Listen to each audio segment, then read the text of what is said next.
I'm going to show you how to batten a carport roof. The tools I require are a power saw, a nail gun, a drill, some batten screws, string line, safety gear and tape and square. And of course I can't forget the battens, sawhorse and a ladder to get up on the roof.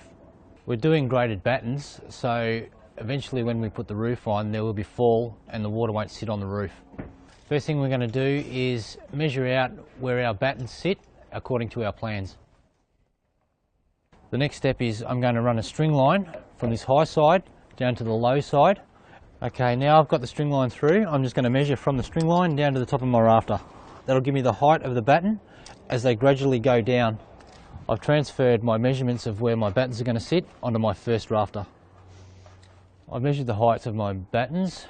Now I'm just going to mark them and cut them down. Now I've cut my battens to size, let's put them on the rafters. Okay, I just need to mark my battens to length. I'll cut them off and they'll sit in nicely. I've cut my battens to length. I'm just going to shoot them with a nail just to hold them in place while I put screws in them. Okay, I've shot a couple of nails in. I'm going to pre-drill and screw every second rafter. I'll continue going along here until all the battens are screwed on. That's how you batten a carport roof. Easy as that.